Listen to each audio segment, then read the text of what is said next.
Thank you, everybody. And for those of you who are joining us online, it's this is a unique satsang that it's not the normal run-of-the-mill satsang, and it's because we have a special guest with us today, and this is Sterling. He's come from America, and we'd like to set the stage of why this is a little different, because we often have people come from America, but this is a little bit different, and it's initiative that we've started, and a little bit later, Bhagashri is going to explain that as well. But I'd like to set the stage a little bit, and then Sterling is going to share some words as well, perhaps from his point of view on this. And I was, as we were doing our energization exercises, he was talking about jet lag and so on, and I'm very well aware of that as well. But I realize now, you realize you can get an airplane flight from San Francisco to Mumbai. It's about a direct flight, and it's about a 16-hour flight, and which is a long time to fly. Yes, it is. But think about when Master came to America. He took a boat. There was no flights at that. There wasn't even a commercial airline, passenger airlines in the United States at that time, or anywhere maybe. And so he took a boat, and it took him at least 2 months. I don't know, I can't remember the exact timing, but it took him 2 months to go that far. And you just not a little bit further before that, you know, the British used to come back and forth to India during the time of the Raj. And that was 6 months sometimes, a 6 month journey. That's now 1920 when Master came. That was 100 years ago, but you're probably another 50 beyond that, and you're talking about a long journey. And I remember in the 1980s, even at that time when Ananda started its work in Italy, a group were asked to go there, and once they went to Italy, it was like they went off the edge of the world, actually, because there was no internet at that time, and if you could make a telephone call, expensive, you know, every $3-4 a minute, you know, to talk to somebody over there. So, and there was no email, so you had to see if you wanted to send something, you put it wrote the letter. How many of you have written a letter and put a stamp on it lately? You know, a few of you have. I do that twice a year. Or, you know, probably this year I had to send in my passport to get it renewed. I needed to send it, stamp, and I sent my taxes in to the U.S. government. You know, I had to put a stamp on that. I don't think I sent a letter that way at all, and more than a couple times a year. But yet, 1980s, it was, you know, they went to Italy. Folks went to Italy, and it was saying bye. It was like they were gone. And now, it's last night there was a meeting of had a meeting from representatives and community leaders from around the world, and they were from all over, and they were all there on Zoom, and it's just so different. And think about 100 years only since Master, and what we're talking about, this electronic communication, is probably only since 1980s, 1990, 1995, I think. Those undersea cables that made Bangalore so famous went in about 95 or something like that. That's only 25 years ago. But who remembers before that? And what is this saying is that the world has become smaller. Now, of course, not physically smaller. It's become much, you know, a lot of people, more people. But the sense of time and distance and the separation, we've become a one world family. And the word globalization, I mean, who used that word?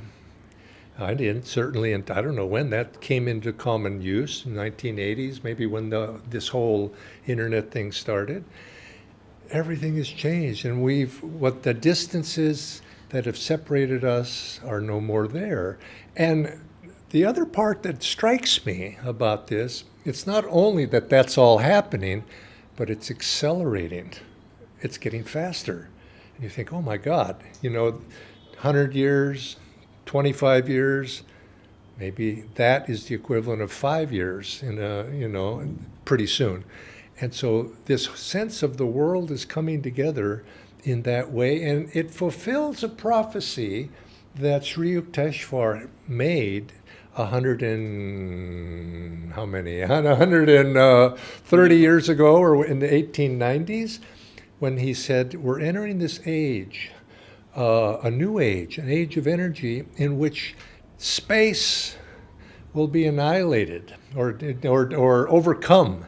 And what did that mean in 1890 something? Who could think of what does that mean? But in a sense, space is still there, but the sense of separation has been somewhat overcome. We don't think in the same ways anymore. And this was predicted, and this was foreseen. And you could say it was one of the reasons, because of that timing, our masters had foresight, and they chose a representative of this new era to be the emissary for this. And that's what Master was. He came as an emissary, as with a mission in that time when space was being annihilated. You know, Master, when he came to the United States, he came up with this idea of a correspondence course. Now, we take that for granted. There was no such thing when he did. He was one of the very first, because it was just at that time, about 1920, that airmail started, where you could send letters by train, but it would take forever. Airmail started, and he started sending letters out by airmail, and it had been just a new invention. Airplanes not so long before, but the mail, a correspondence course, yes, and he did it. And he came as an emissary of the masters at this time when the world was beginning to shrink in that way. And he said himself, he had come to help bring East and West together in this age. That separation that had led to misunderstandings, warfare, differences, and more than just East and West, but the differences between neighboring countries even.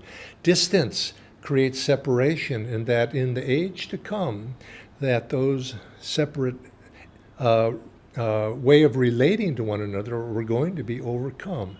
And this is what we've seen. And he came specifically with this message, particularly on a global scale, that East and West, taking the best of the East, the best of the West. Material efficiency was his way of expressing it. Take the material efficiency of the West, which is needed, and he saw in India needs that in his time especially, and the material efficiency of the West with the spiritual efficiency of the East. And this was his mission, to bring those techniques of spiritual efficiency to balance the tendencies and the negative tendencies of both sides. And so he preached this as part of his mission, and it was a very significant part that then when Swami Kriyananda, his disciple, he initially, when Swami created Ananda Sangha in the late 1960s, he was using a tractor, you might say, of spiritual communities. But the subtext in there always was expanding out and reaching people out beyond our borders to fulfill this sense of bringing people together. And so Swamiji was always a very forward-thinking person in terms of technology. And when any new technology would come on the market, and in his lifetime there were many new ones. I remember how excited he was when he had. You remember, any of you, or some of you are old enough to remember the Walkman? If you're of a certain age, you probably don't know what we're talking about with that. And he was so excited to get one of those. He says, look, and he'd buy it. He was a first adopter, I think is what you call the guys like that. Anything new on the market, and it was usually expensive, he'd go and he'd get one. Because he saw not that he wanted that personally, that was his interest, but he said, what can I do with this? Think of what we can do to get the teachings out to other people, and in our neighborhood, in our country, and ultimately throughout the world. And even from those first days, 1970s, when he would begin to create the ashram, he would talk about. He said, we're going from here, and eventually we're going to go to Europe. We're going to go to Australia. We're going to eventually go to India. And people would ask him, so, well, when are we going to do that, Swami? He'd have this talk, maybe every couple of years it would come up, and he'd have a big talk about that. And people always got excited about that because expansion is kind of, it's fun. You have to think of those things. And he would say, they'd always ask him, when are we going to go to India? Because in those days, 1970s, there was a revolution in the spiritual realm in America as well. A renaissance, or not, maybe not a renaissance, because that means a rebirth. You might say a birth, in that case, of Indian teachings of the yoga coming from India to the West. A whole plethora of teachers were coming from, swamis and teachers were coming from India to the West. And so it was in the air. And so people were be taught, when are we going to go over there? And he says, not yet, not yet. And I would think it was the same thing. If Italy was off the edge of the earth, it's like there be dragons over there, as the maps used to say. And India was way over there, and it was way far. It was the other side of the world, literally. And so he would say, not yet, not yet. But then the world shrank.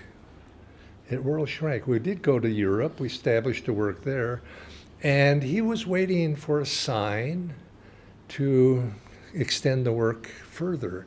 And he was in Italy, and a certain series of events happened that he took as a sign.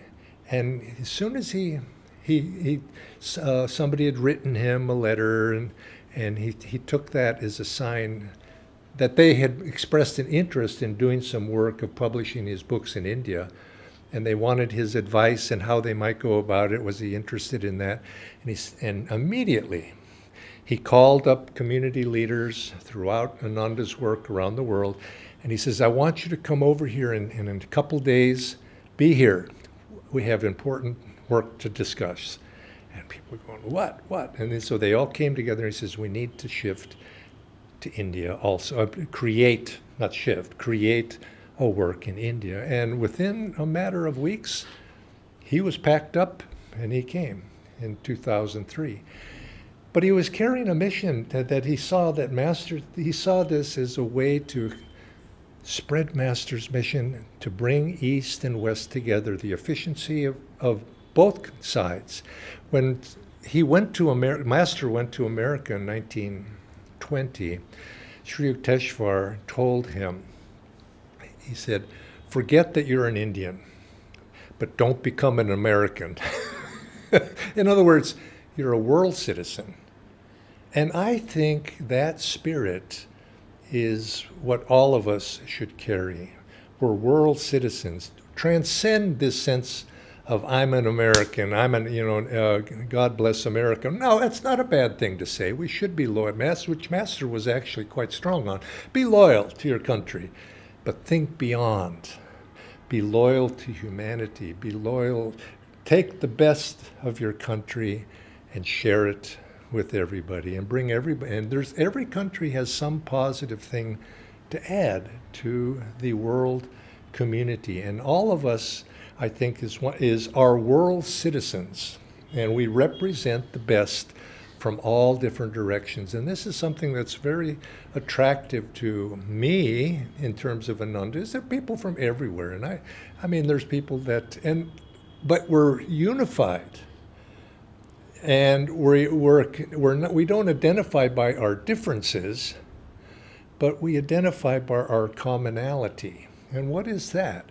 It's the spiritual side of each of us, the common quest that all of us have to seek God, to find God, to understand that we are, as Babaji said in the autobiography of a yogi, he says, Kriya will spread to all lands because it'll give people a technique to realize their common sisterhood, brotherhood with one another, and that is what will be the unifying force in the world in the age to come, that we'll feel our commonality on a spiritual level rather than defining ourselves by our differences.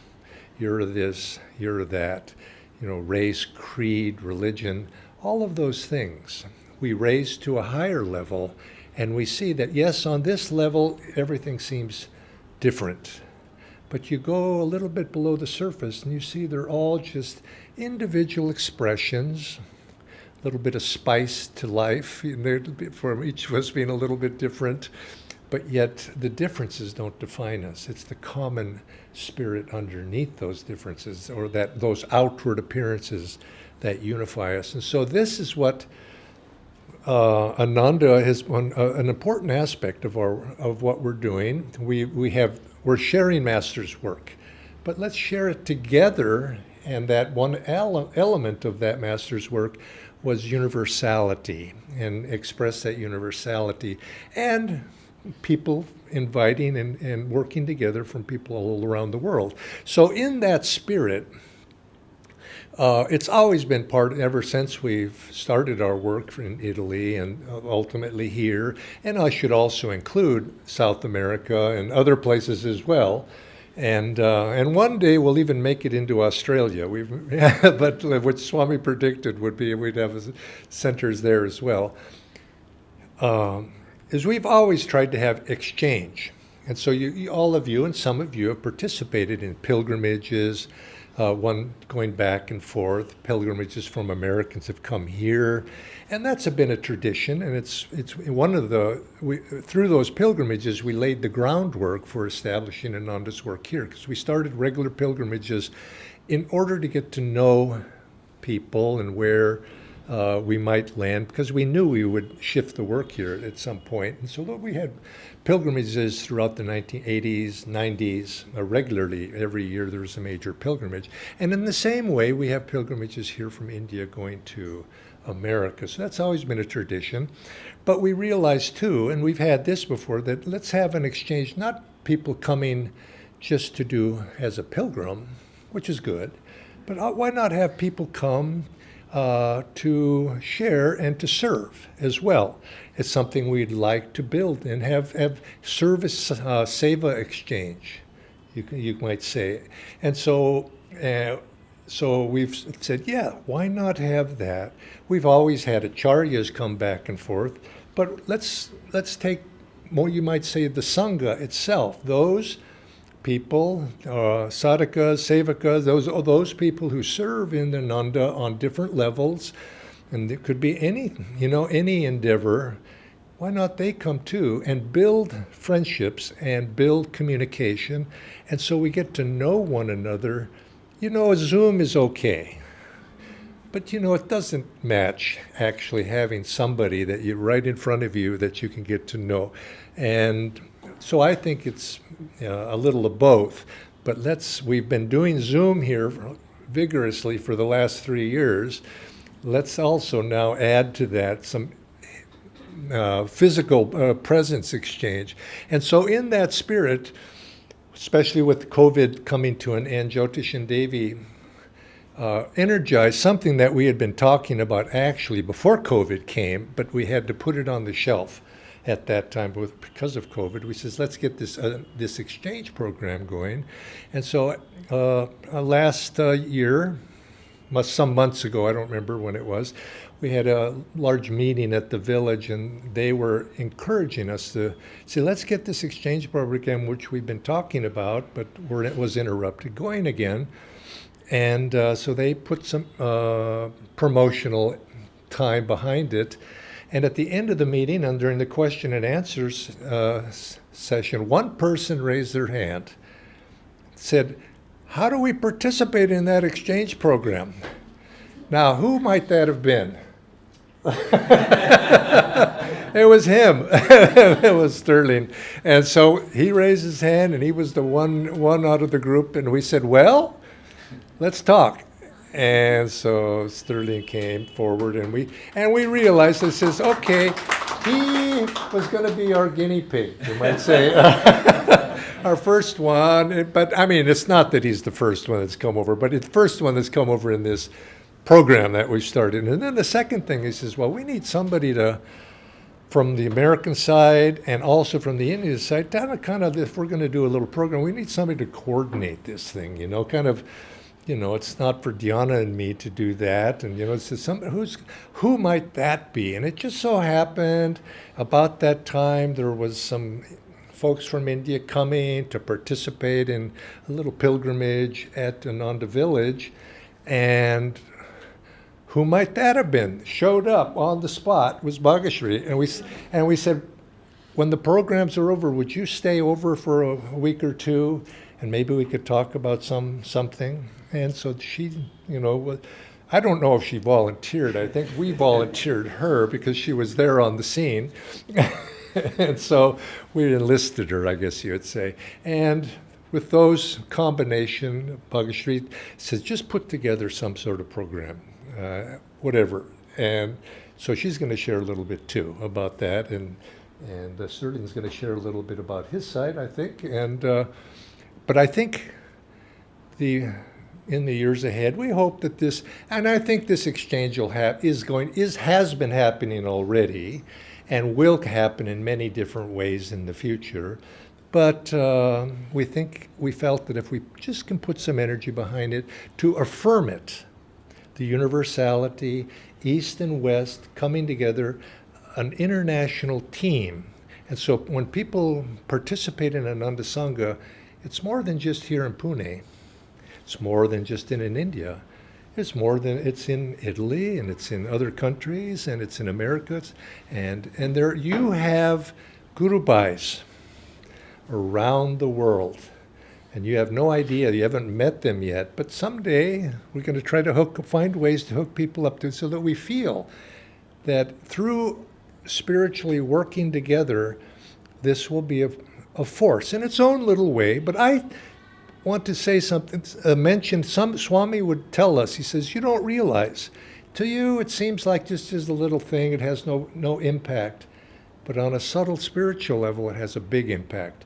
A few people of like mind, with concentration and focus, working together, can change the world spiritually in terms of putting into motion forces that have an impact that touch people in ways that we'll never understand on the surface, but that really have that impact. And so that's in that spirit we've started this exchange program, and I'd like to invite Sterling to say a few words, or as many words as you'd like.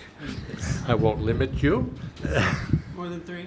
More than three. Excellent. Well, I'm very honored to be here. It's really fun to try something new. So for the past 5 years, I've actually been traveling from Ananda village to Ananda Assisi. And that's been kind of my journey. Is every year I'd pick up all my stuff and head over across the Atlantic Ocean and go say hi to my friends in Italy. And over the years, it's been kind of a tradition. And, as I kept doing it and I kept going back and forth, I kept talking to people like, wow, people should really try this. And, it is a commitment, to drop all your commitments. So, it became kind of this thing that people were wondering where I was. Where is Sterling? Where is he now? And people started to get used to the idea like, oh, well, maybe we could, create this experience for other people. There's a lot of people that really enjoy not only traveling, but traveling with friends. Traveling with gurubhais, to have your spiritual bodyguards with you. And that became kind of my heartfelt desires to really enjoy the experience with my friends, but doing the same thing, but in a different place. Everywhere we go, what do? We exhibit those qualities that Swami and Master wanted us to create in ourselves. And when we get into a new environment, we learn new ways to do that. And so for a long time, it became kind of a game for me. It was a real game inside to say, okay, yeah, I see all these differences, and that's okay. Differences are what make the world such a beautiful place. It's like a color palette. You know, if you just had one color, it'd be a really boring picture. But when we have so many different expressions, it makes it even more beautiful. And when we get to enjoy those expressions, it becomes an experiential beauty. And when I was at that meeting with Jyotish and Devi, and I raised my hand, I actually didn't know what I was getting into. And Jaya pulled me aside just after and he said, "We should talk." And I was like, "Oh boy." No Nayaswami has ever wanted to talk to me ever, except for when I needed to fix a tractor. And that's just, it really like hit home to me, like, okay, it's time. It's time for people to be able to experience all those different expressions of life and to share in that joy, After traveling to Italy and back so many times and talking with people would often ask me, like, so why?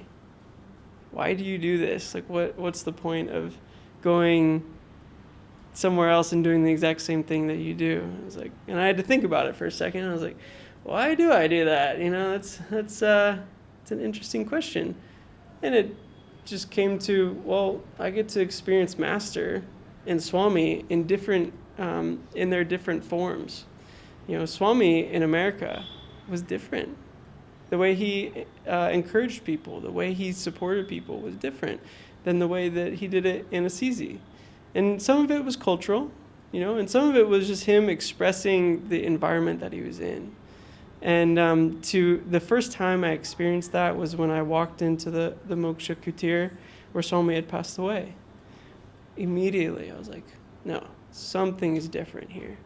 Talking with people, something's different. It's still Swami. I could still see in their eyes that Swami was there, but the expression was more vibrant. Not because it was separate, but because now I had taken the expression of Swami from America and combined it with the expression of Swami in Italy. And coming here is just a lifelong dream for me. I'd always thought about, well, what would that expression be like coming to India? How did he express himself? Through you, through all of you. It's amazing. I see Swami's expressions in all of you, and it's absolutely wonderful. So for me, it is a great honor to be here. And I hope through this program, we can encourage more people to come, to exchange, to create more together. And I think we will get to Australia. I think it'll be really fun. Yeah, I'd like to see that experience. You want to raise your hand for that? Yeah, anybody want to raise their hand for that? I'll start. Here we go. There we go. It's perfect. Excellent. Perfect. Yeah, and also, for Italy also, we're also really excited to bring people together. I mean, that has been a real big thing for me is not only experiencing the new and different expressions, but also seeing that everyone has that same desire to be of service and to create connections, to support each other on the spiritual path. So thank you so much. It's an honor.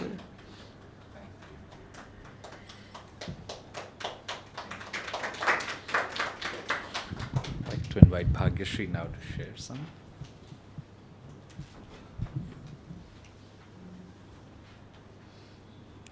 Good evening, everybody.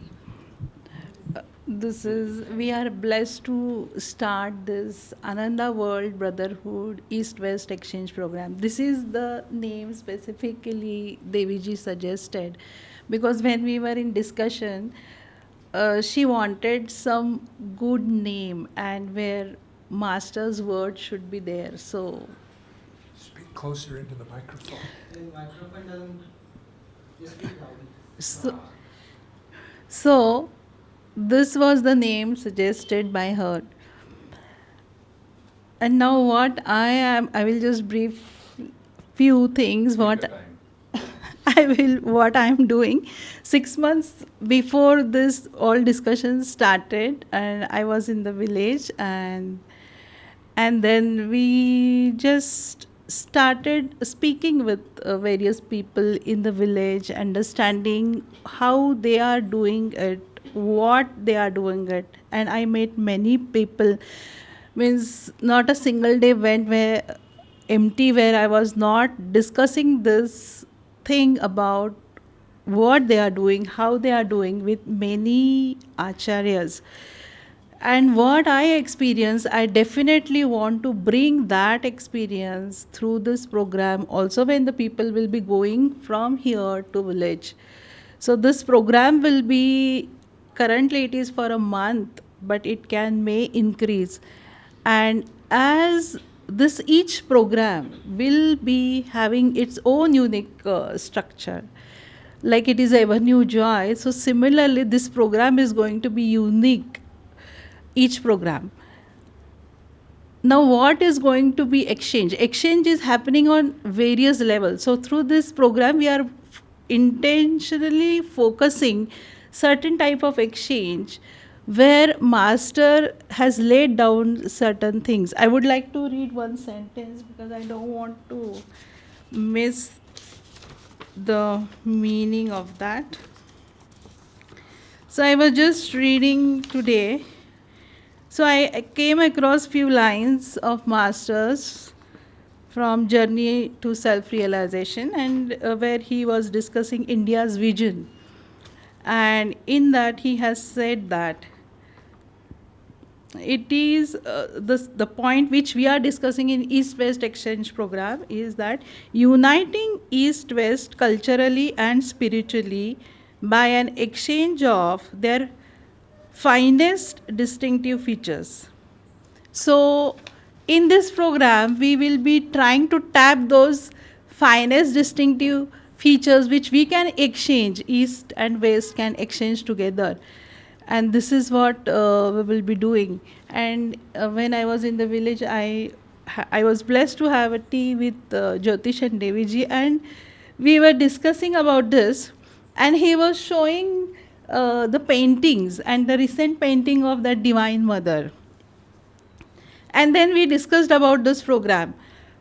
So a thought came to me, and I said to Jyotish ji and Devi ji that this program is also going to be a big painting in which many people are going to come and paint there, because this is the program of many hands making miracle. Many people will be involved through the process. Now currently, like Sterling must have met many people who are directly indirectly participating in that exchange at various levels. So this painting is going to be very beautiful, where we are going to put Master's Swamiji's thoughts into it, and it is really, I am experiencing that this is our first program, and how the shape it has taken is, we feel that Masters Swamiji are in this, the program which has come out for Sterling. Though we are saying he is guinea pig, but he is going to have the best time, I believe, because the week which we planned, we didn't knew how it was going to pan, but it has come out so beautifully. And similarly, he will be going to Mumbai, and then to Delhi, and then to Vrindavan. So each week he is going to have amazing week, because all Guru Bhais will be there for him to greet, and lot of exchange is going to happen. So this is what is our first, let's say, trial. And Sterling will be telling us how it was at the end. He will be here in India till 20th February, so he will be leaving to Assisi. But this is really a great honor and opportunity for all of us, not only me, I'm just making things coordinating, but all of us who will be the part of this program in any way. We will be exchanging Master's vision and his thoughts. That's what I get the feel when I see that. And it is, and whole world means all the communities in the world will be later on included in this program, because in Seattle also we had a discussion, so they are also interested for exchange. So at various level this is going to happen, and let's see how it shapes. But it is going to be definitely a beautiful painting which Jyotish and Deviji and Jayaji and Dhyanaji had in mind. And let's participate. And one more last point I would like to say that, like in India, we have a culture of saying Atithi Devo Bhava. So he is our Atithi, and let's share the blessings with him. Atithi Devo Bhava means guest is God. So let's feel that we have a Guru Bhai who is visiting from America to our land, to his Guru's land. So let's treat him as our guest. And as this, I'm sure, as this program will mature in its operations and logistics and everything, all the people are going to understand what we will be sharing with it. Apart from that, we are having intentional focus and some shape given. We'll be giving it. But ultimately, we will be sharing the love of Guru Bhais, and that will be amazing experience with each different candidate who will be coming, or a Guru Bhai who will be coming here in India at various locations. So first locations it was easy for us to plan was Pune, Mumbai, Delhi and Vrindavan. And I'm sure when he will visit to Vrindavan, he is going to have a best experience of his life. So this is all about currently about this program, and we are happy to have you, Sterling, here. Thank you so much for being part. And also I want to thank all of you who will be in this part as a in this program, helping in some or the other way, because it is all coming together. Thank you so much. So let's send these blessings, this universality, this message of inclusiveness, the blending of East, West, North, and South, all joined together in God's love. Let us send that love and share it out, share it with all souls.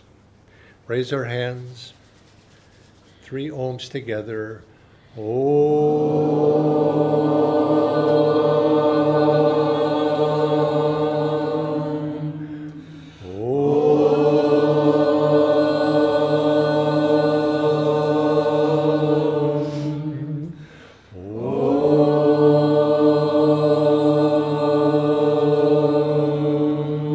Let us close with a prayer. Heavenly Father, Divine Mother, friend, beloved God, great Masters, Jesus Christ, Babaji Krishna, Lahiri Mahashai, Swami Sri Yukteswar, beloved Guru Paramahansa Yogananda, we humbly bow to you all.